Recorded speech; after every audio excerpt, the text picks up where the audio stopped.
ছাড়া মুখ্যমন্ত্রীর বিবৃতিতে উঠে এসেছে কলকাতা পুরসভার কালী নামে এক ব্যক্তির নাম। তিনি একথাও বলেছেন যে 15 বছর ধরে অনেক ক্ষতি করেছে তৃণমূল সরকার। প্রাক্তন মেয়রের সই আছে, কিভাবে ফল্টি প্ল্যান অ্যাপ্রুভ করলেন সেই প্রশ্নই তুলেছেন তিনি। আর একথাও বলেছেন কাউকে ছাড়া হবে না।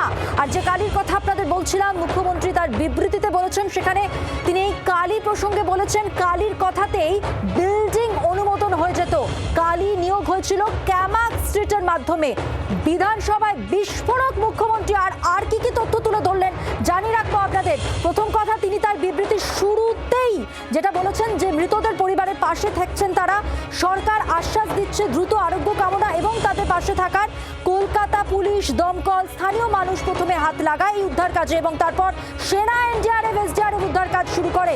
মন্ত্রীরাও যান। প্রথম থেকেই মুখ্যমন্ত্রী নিজে মনিটরিং করছিলেন। রাত 2-3টে অবধি মন্ত্রীরা ছিলেন এবং এখনো পর্যন্ত 29 জনকে উদ্ধার করা সম্ভব হয়েছে। 9 জনের মৃত্যু হয়েছে, 20 জন চিকিৎসাধীন, গুরুতর আহত 4 জন এবং তাদের মধ্যে আশঙ্কাজনক 1 জন।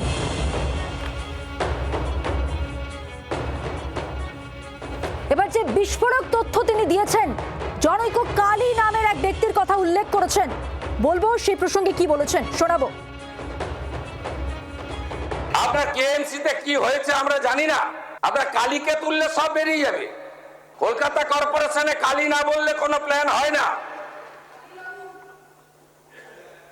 আর Kali appointed by Camac Street, সবাই জানে।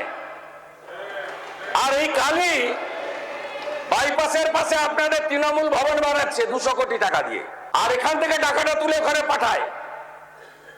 আমরা সব জানি, সব বের করেছি আমরা। এফআইআর হয়েছে, আরো ব্যবস্থা নিচ্ছি।